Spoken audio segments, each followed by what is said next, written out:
Hashem, page 76.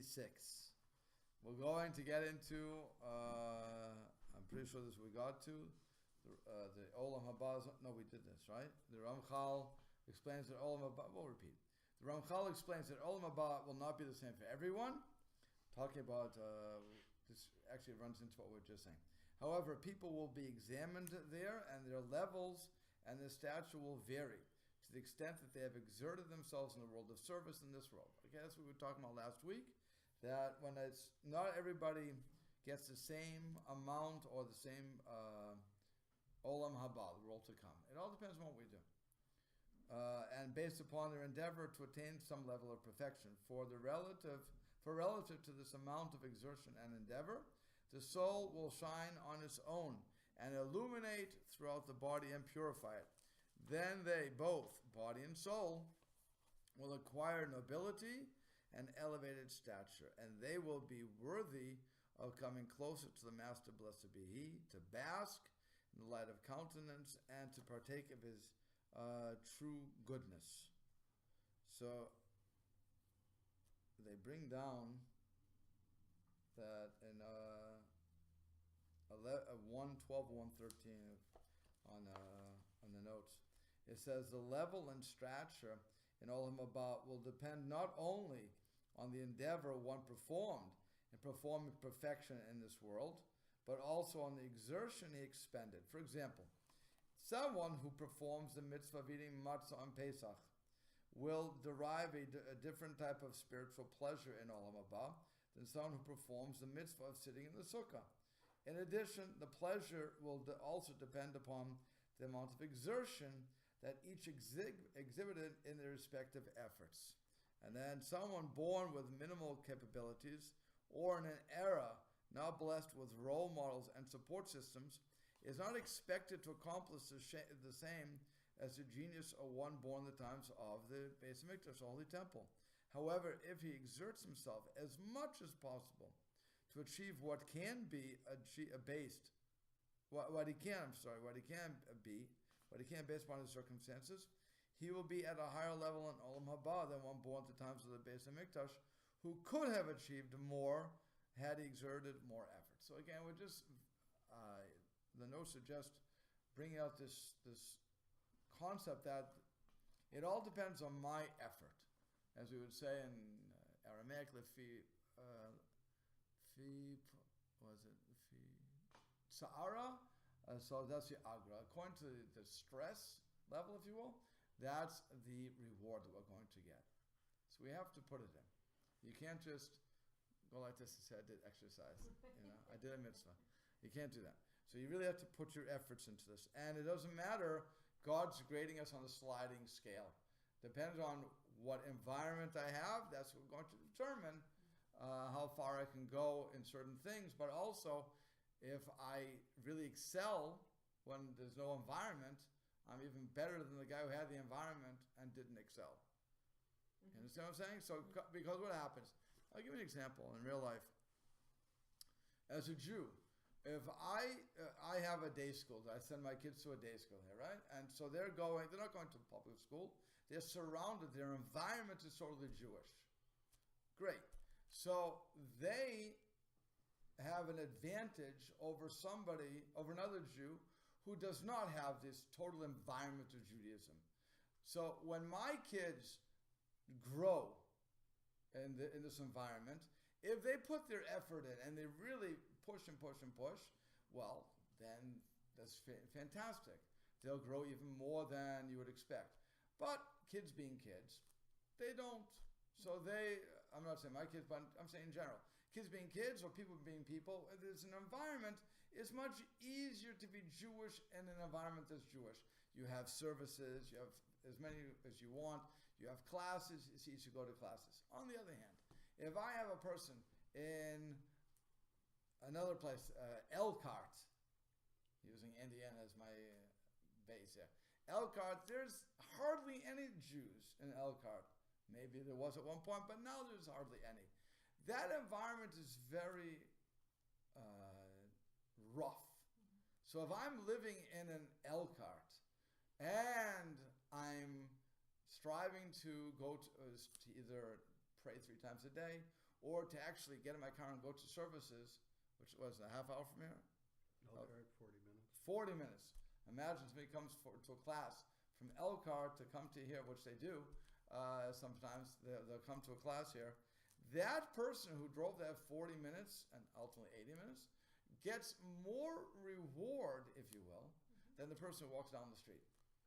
Because that person put the effort in and says, I want to have what I'm going to give, and I want to be able to serve God at that level. Wow, that's fantastic. And now imagine if that person doesn't even have a South Bend that he can go to. He's just in the middle of nowhere. I don't know what that middle of nowhere is here, but wherever the middle of nowhere is here. Okay, we're really the middle of nowhere, Indianapolis. No? Goshen, Goshen, I don't know. Goshen. And there's nothing there. And again, that person's learning Torah every day, putting on what they're doing, what's supposed to be doing. Again, we can't compete with that. There's so much, because of the desire they have to serve God is so strong, so they are going to be even in a higher level than somebody who has the environment. So unless the person uses the environment and puts that much into it. If they do, so then there's no competition. Then the other one, the environment's always going to win over the non-environment. You understand what I'm saying? It's very important to realize, I'm not saying that if I have the environment, I'm not going to be as well. No, I can really go very high with the environment. But if I don't take advantage of the environment, then it works to my detriment. So as compared to the person who has no environment and works at it. So that's what he's saying here. Okay. Now it says, let's go back. Since a person's true reward will not be given until the world is renewed, the Ramchal must explain what happens to a person when he dies. So he says like this: since it was decreed upon man that he should die, as we have mentioned, and as a result, this composite of soul and body must be separated for a certain amount of time, and only afterwards will it be reunified. Therefore, even during this period of separation, it is appropriate that a place be made for for each of the 2 separated components of man, befitting what is acceptable for that separation. So the body has to be to a place where it can be cleansed, while the soul has to be in a place where it can wait for the reunification. Good. So the body must return to its original state, and its composition will decompose, and its form will be lost. Therefore, since it was formed from the dust, it must return to it. And that is what Hashem told Adam after the sin: for you are dust, and to dust you shall return. Now, when you first read that in the Torah, you think, oh, God's really giving it to Adam. You were dust, that's all you were, you're worthless. And really what he's saying to him is, in order to improve, you have to go back, like we said last week, you have to go back to what it originally was, so that can perfect you. Or you can perfect yourself, actually. So you have to dissolve. You were dust, you're going to have to go back to that, and then we can reform you. That's what's going on. So it's not a matter of, I'm telling you off. It's a matter of saying, this is the procedure. Mm-hmm. If Adam, like we said last week, if Adam would have done what he was supposed to do, so he would have attained perfection right then and there, game over, and go on with life.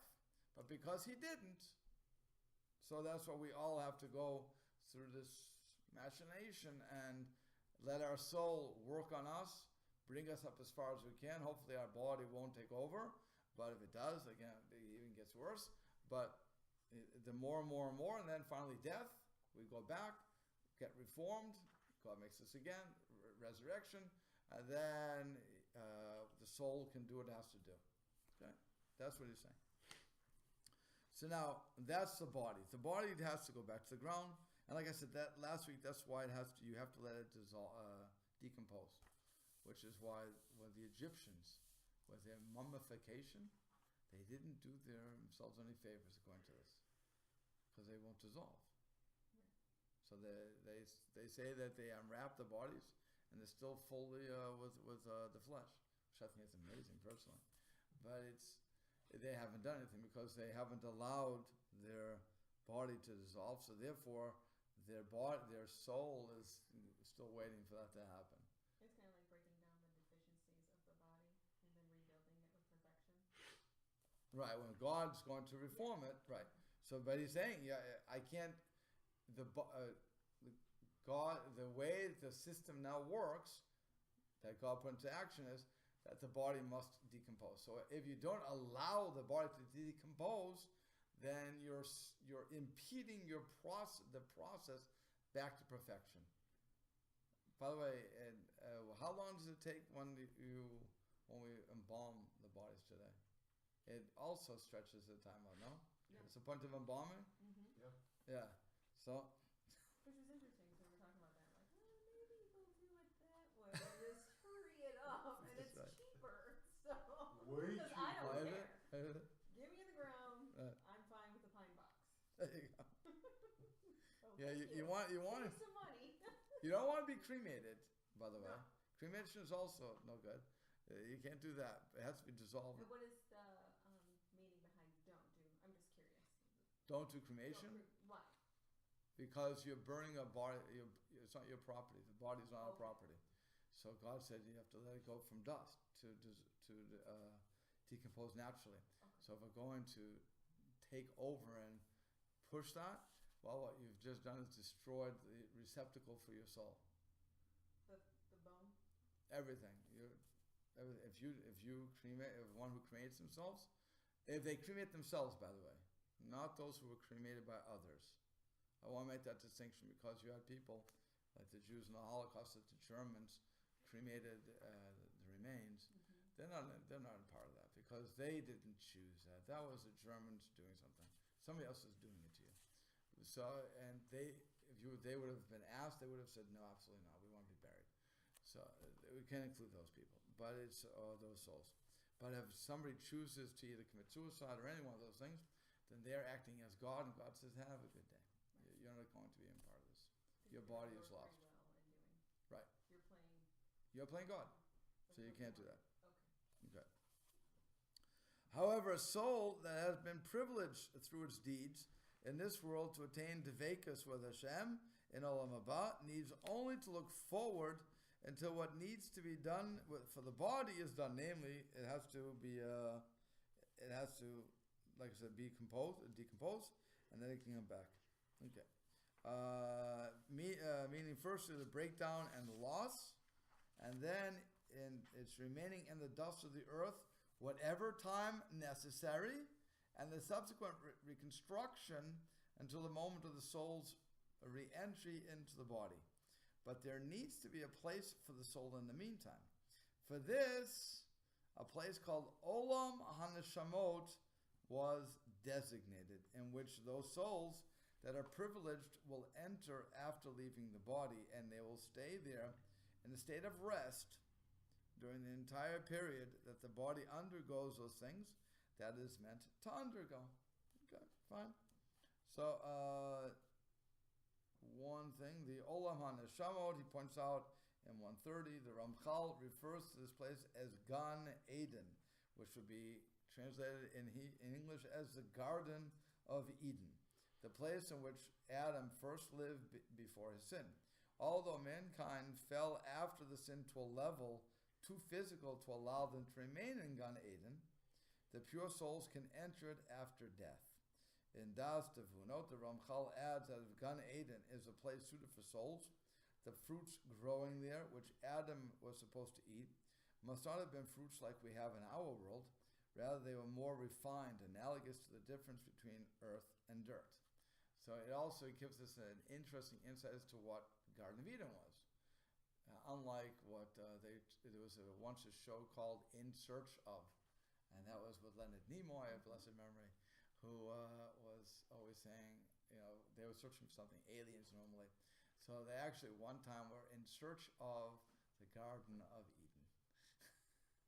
So they found some place that had rivers running into it. They wanted to think that's where it was, whatever.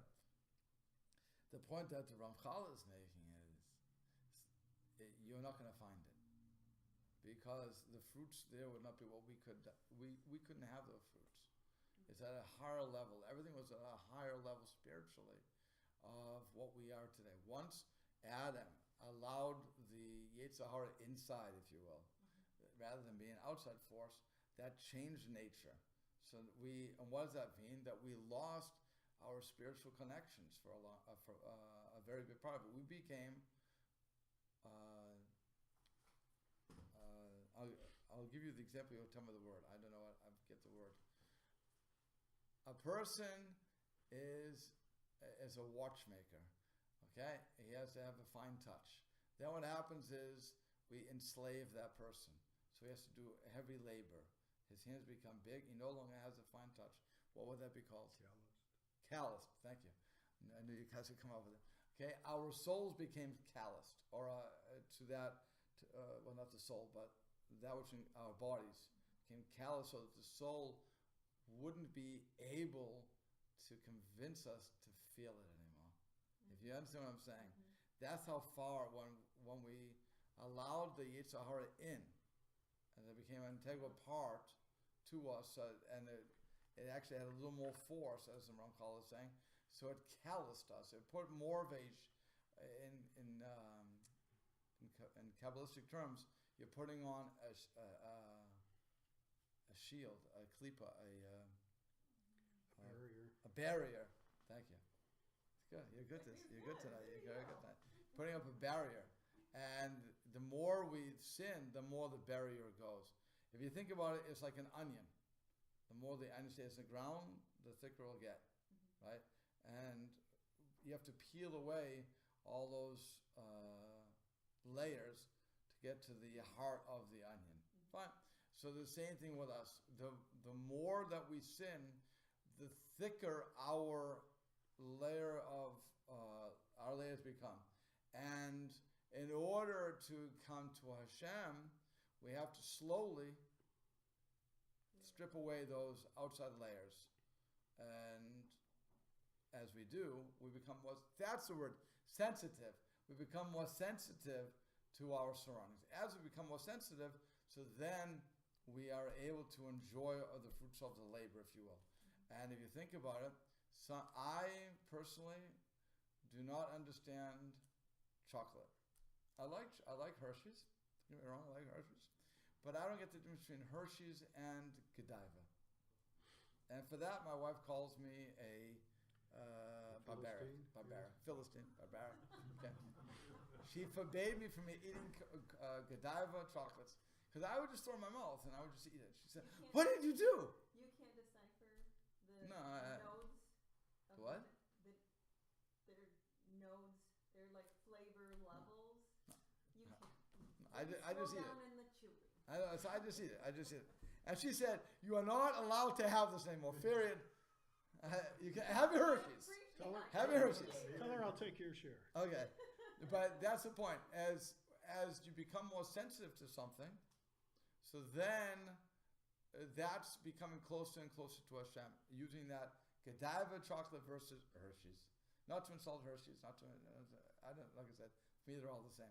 But that's what happens as you become more sensitive to what's going on. That's when you know you're growing.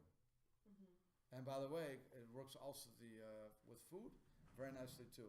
The more I become healthy, the healthier I become with my eating habits, the more sensitive my body becomes to the bad stuff that I'm going to ingest.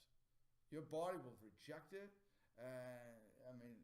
We don't have to get too graphic with that rejection, but it will reject it. You eat the wrong food and you will feel it, and that's the end of it. As compared to the day before, or whatever it was, when you were having McDonald's and every other garbage out there, and it meant nothing to you. You could have anything you wanted. You weren't sensitive. You were thinking, it's great, good, throw it down my system. And then suddenly you get away from that. Now you want to eat it?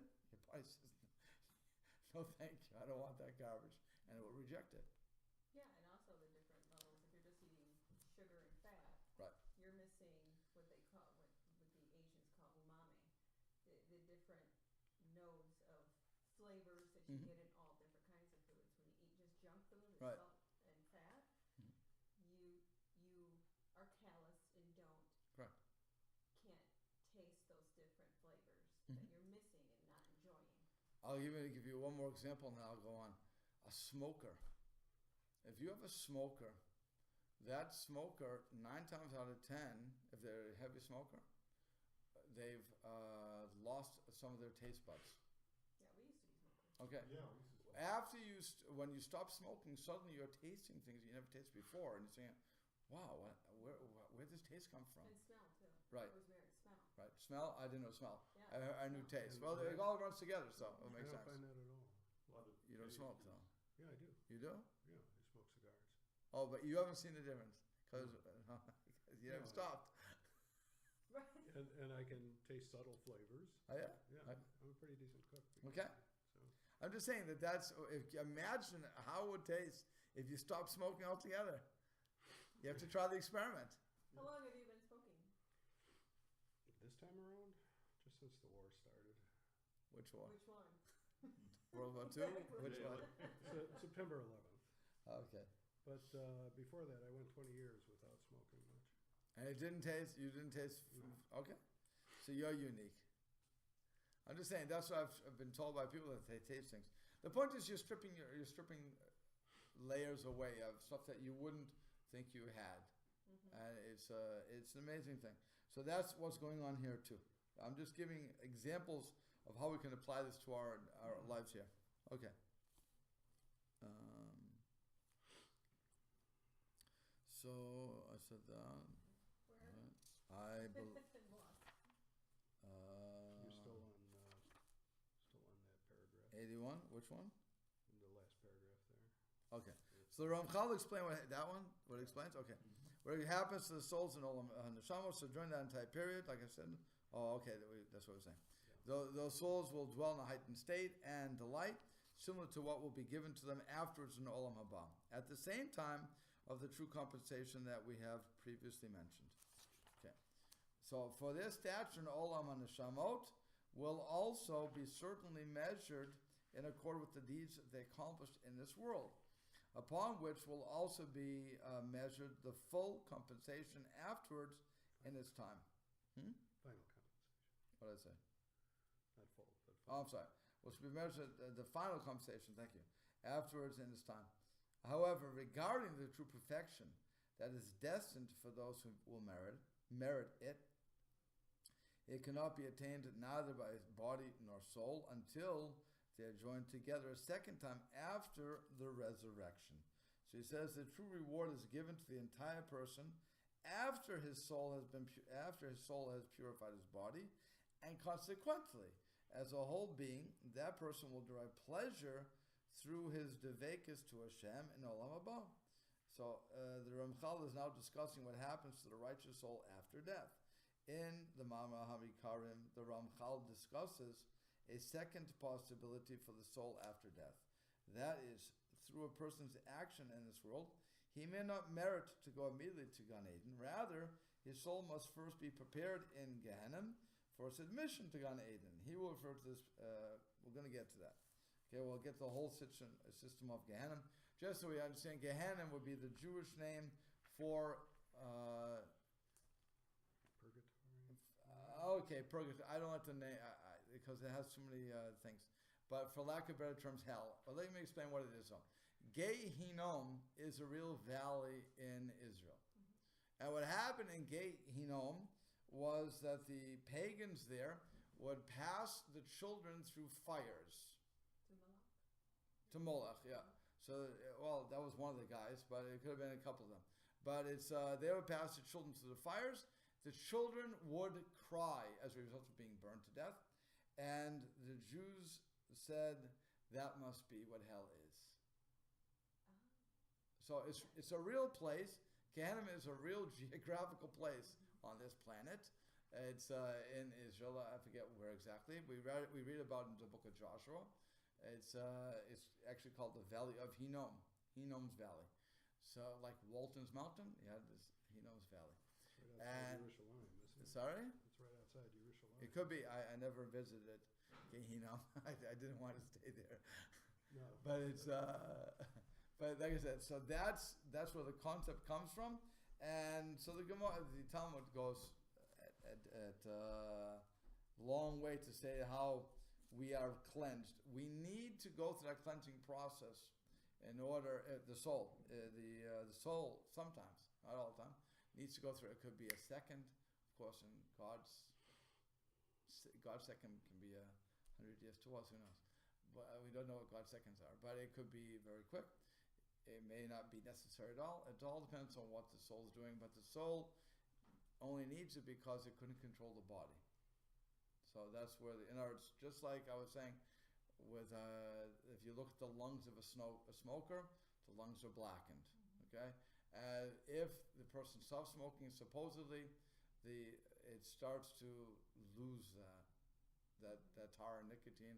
Supposedly gets nicer. The best thing I remember from my teachers was the cilia in the throat. Before, when you're smoking, it gets all tarred, so you have nothing there. It's just tarred down. And then what happens? The person's up smoking and they start coughing like crazy.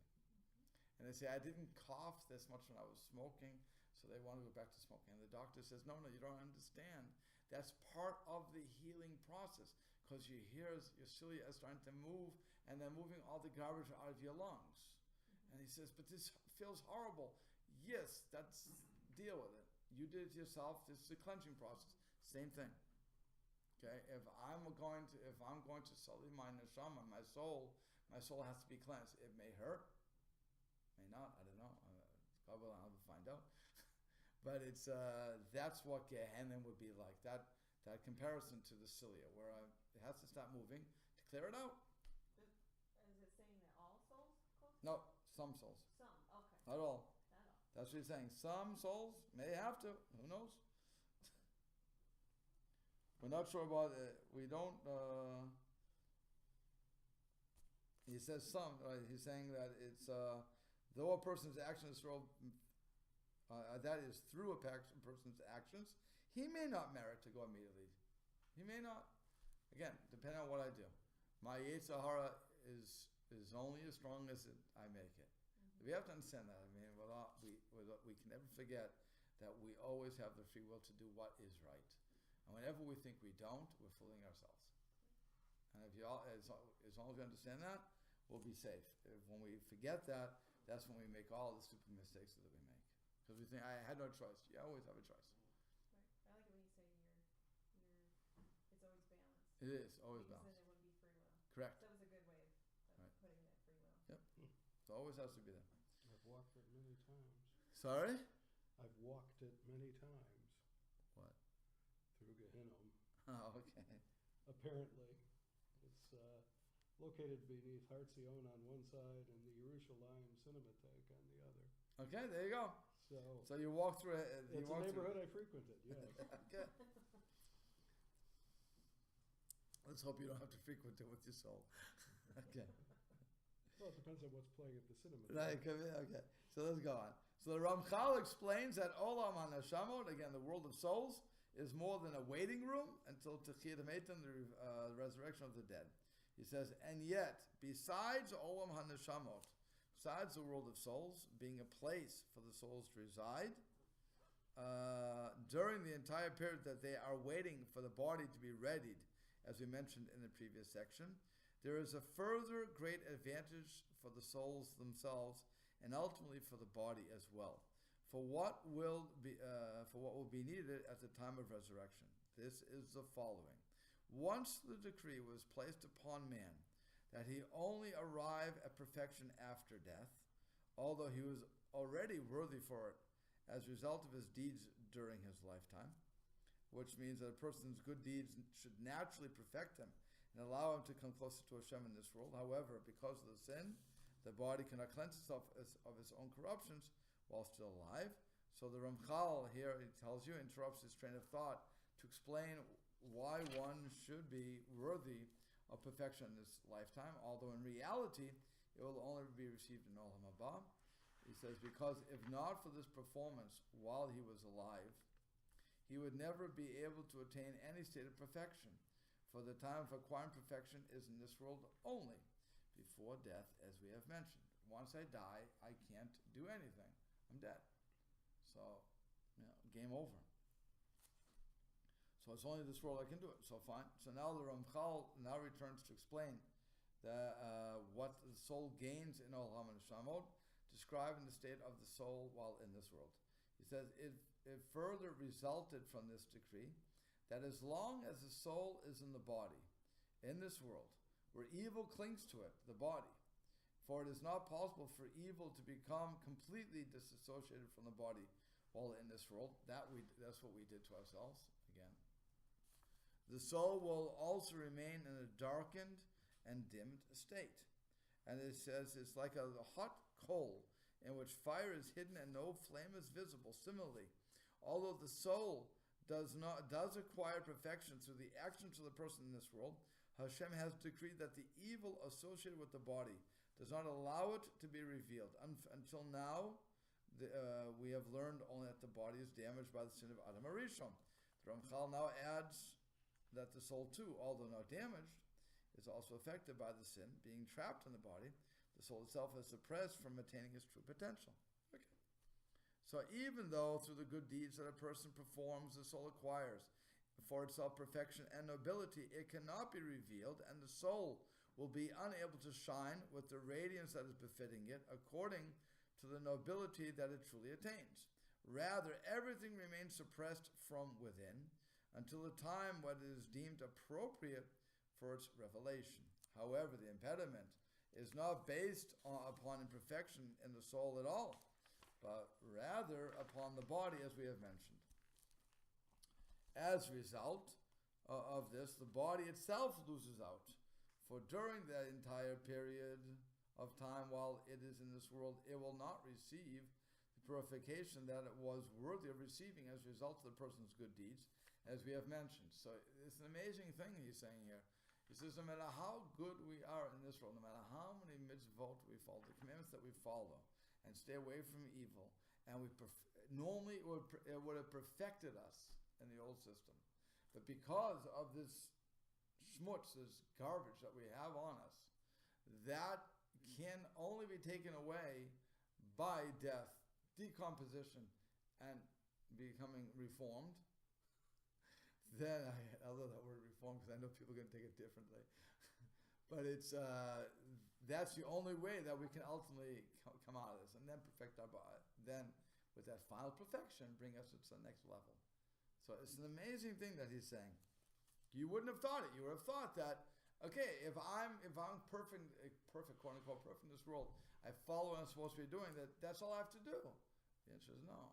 It's because of that sin, because of that blemish that was foisted upon mankind by allowing the evil without to come within, so that blemished everything. And you'll always have that little bit of tar and nicotine in your lungs. Now, I don't know about smokers. See, it's interesting. Some smokers, they tell me that whenever they smell a cigarette, they desire it. That would be him. Okay. Well, yeah. It grosses me out. I like the smell of It it. stinks. Okay. So this is interesting because there's always what you're saying, at least for you, is that there's always a desire. Even though you quit for how many years? I just quit now. I quit for like he did for 10, 15 years right Right. there. Then I started back up. Because one day I smelled it and I said, wow, that smells great. After 10 years. Oh, 15 years. After 15 years. But imagine that. After 15 years, your body still craved something. Yep. As it compared to, by the way, when a person gets drunk, I've heard a couple of people tell me this. When a person gets really drunk on something, let's say they had vodka, after they finish, when they finally sober up, they're not an alcoholic, by the way. They just got drunk because it was what do they call a bender? What's it called? A bender? Okay. So they went on a bender, whatever it's called. So they really drink a lot. And of course, the body does what it does when there's too much liquor in it. Okay. They made a mess of themselves, and they said, I heard this from a couple of people already, that for the next month or so, whatever it was, they could not be around the smell of whatever the alcohol was without getting sick. The body smelled it and said, no. I Remember it, and I'm going to make you sick. Therapy. Was it? Aversion therapy. Right. But that was interesting because they never, now maybe over time, when time passes, the person will have the memory of the vodka, what it did, they're not going to be as disgusted, and the body will allow itself to maybe imbibe again. But there'll never be this overwhelming desire that, oh, it smells good, let me try that. Unlike a smoker. That's interesting. Like I said, I've heard people that told me, besides you, I've heard people say they've stopped for 20 years, but when they smelled it, each time they smelled it, it was so delicious to them. They wanted, they remembered it. But that's what I want to, again, I'm using it as a parable, but that's how we have to see the evil part of us. That desire, and by the way, what's the evil desire? That I want myself to be happy. I want to feel good. Because I want this now, and that's what I believe will make me feel good. I'm being very egocentric. That's our evil part. Instead of caring about the other guy. That's what we're calling evil. Let's understand that. It's all about me. That whole me generation was the height of evil. Because I didn't care about anybody else. I cared about me. Whatever feels good to me is what I want. And if it doesn't feel good to me, I don't want it.